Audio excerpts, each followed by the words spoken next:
Unfortunately, you won't hear many of the sensible kind of straight talk that we're trying to give you here on the show from a lot of the mainstream media. And I think the White House press corps continues to beclown itself. There was a especially good example yesterday whenever a reporter pressed Jen Psaki, like, how can you continue to rule out World War III? Let's take a listen.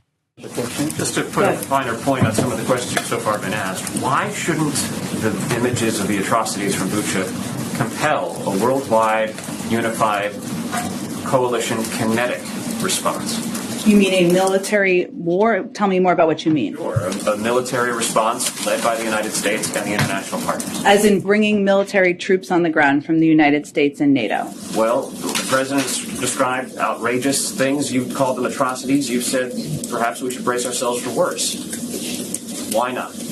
I think what the president's objective is and his responsibility is to make decisions that are in the interests of the United States and the national security of the United States and the American people. And that is not to go to war with Russia. It is to do everything in our power to hold them accountable, to support efforts through international systems to do exactly that, and to provide military assistance, security assistance, and support to the Ukrainian people and the Ukrainian government. That's exactly what we're doing. But it is not in our interests or in the interests of the American people for us to be in a war with Russia. Go ahead.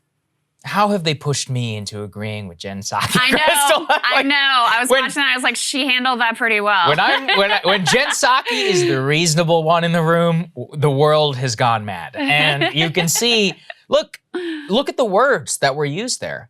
Why does the United States and the international community use a coalition in order to go in and stop kinetic? He also used the word kinetic. Yeah. I'm like, oh my God, like he's literally calling for a US-led military response, a la a coalition perhaps of the willing to go in and to stop this.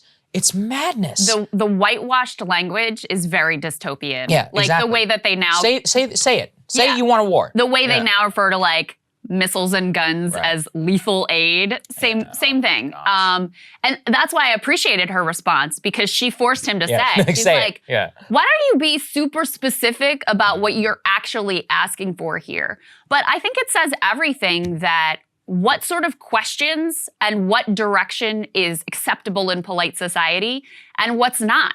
And of course, and we've, portrayed this for you many times before, the mainstream press only ever pushes in one direction.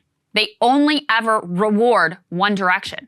And so even though what the US has done already is extraordinary, I mean, however you feel about it, they have gone way beyond what people were expecting at the beginning. Remember, at the beginning, the big marker for whether they're going wild with sanctions or not was SWIFT.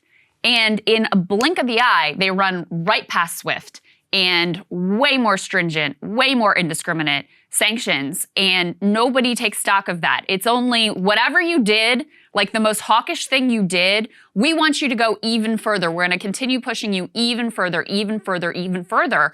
That is like the acceptable, supposedly liberal or progressive position in polite society right now. And that's absolutely bananas. And it'd be one thing if this dude was like a total outlier, asking playing devil's advocate, pushing the envelope, and you've got a bunch of people on the other side saying, all right, what do you do? Have you enabled Zelensky to be able to pull back sanctions and negotiate a deal? What are you doing to try to create an off-ramp? How are we pushing for peace? But you don't hear those questions at all. All you get is this direction and these sort of euphemisms for basically starting World War III. 100%. And I think that people should not underestimate how much of an impact this is having. I mean, look, this is anecdotal, but I live in Lib Central, and there are more Ukrainian flags than there are American flags. And there are now bumper stickers. I just saw one yesterday, Ukrainian flag, and it says, silence kills. I mean, what we're getting from all of this is that that's being channeled through the White House press corps. We're creating a situation where a sizable but influential constituency will not have the conditions of peace be acceptable to them from a domestic political front. And they're pressuring the White House and putting them in a situation where they always have to have an answer ready for why they're not starting a war. And instead, if they had to have an answer ready for what they they were doing in the peace process, then that might change actual national security policy. Yeah. Here's the question. We do a show here, obviously, and I look for as detailed as a possible response as to what is next in the peace process. The last 3 days, what have we found, Krystal? Zero. Yeah. I mean, maybe there would be one. Perhaps there would be a clip we could show you if the press corps were to actually ask a question based upon that subject. They're not asking that.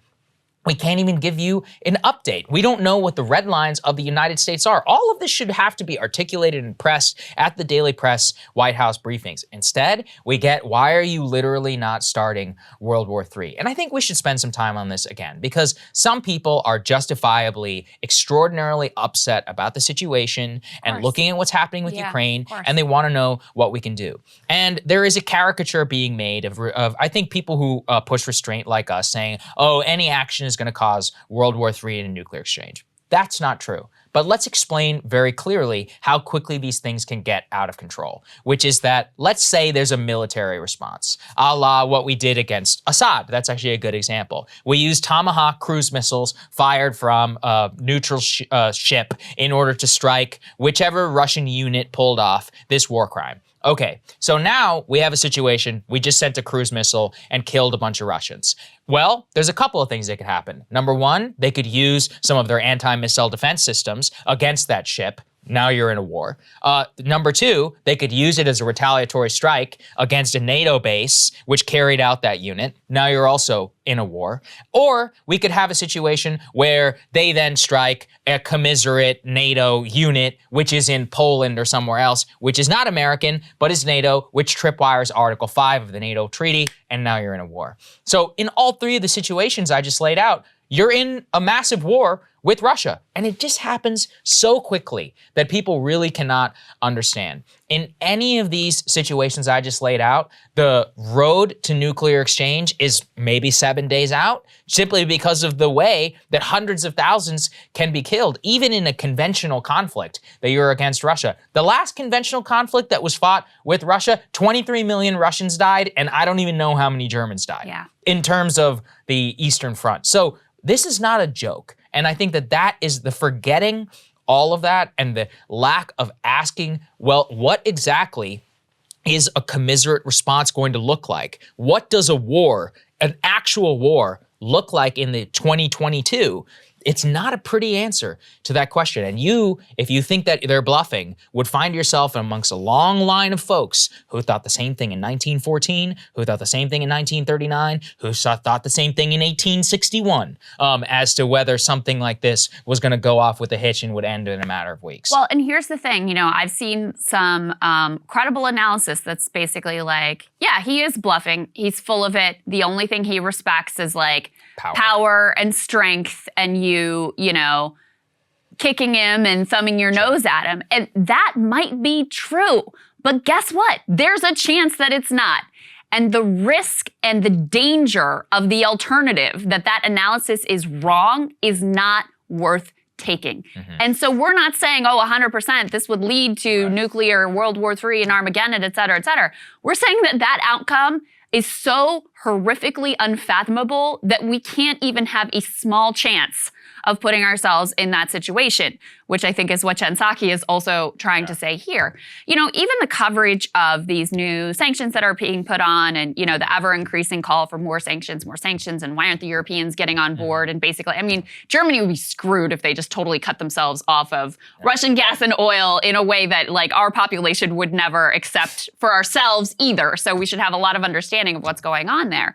But there's only a push in that direction. There's very few voices, precious few, that are willing to look at the impact of sanctions so far and say, is this actually working? Is this actually pushing us in the direction that we want to go? We covered Ross Douthat's column in the New York Times, where he very gingerly walks up to the edge of saying, like, look, guys, here's the history, just so you know how this normally goes. And he doesn't even go so far as to say, like, we're doing the wrong thing and we should take another course. He just says, like, here's the history and here's what you should know as we continue down this course. That is a very, very rare sentiment, because unfortunately, even asking that question, even putting that information out there, is considered totally unacceptable and not even allowed in mainstream discourse. Instead, totally okay and totally commonplace to basically call for World War III. That's what's acceptable in polite society now. Cable news is ripping us apart, dividing the country, making it impossible to function as a society, and making it impossible to know just what is true and what is false. But the good news is they are failing and they know it. That is why we're building something new, a new mainstream, a healthier one, something more trustworthy, something that we are going to need in one of the most pivotal times in American history. We are building up here for the midterms, for the upcoming presidential election, but we need your help. So if you can help us out by becoming a premium member today at breakingpoints.com, we're trying to change America for the better and the entire world. So what are you waiting for, guys? Go to breakingpoints.com and sign up and help us build a new mainstream.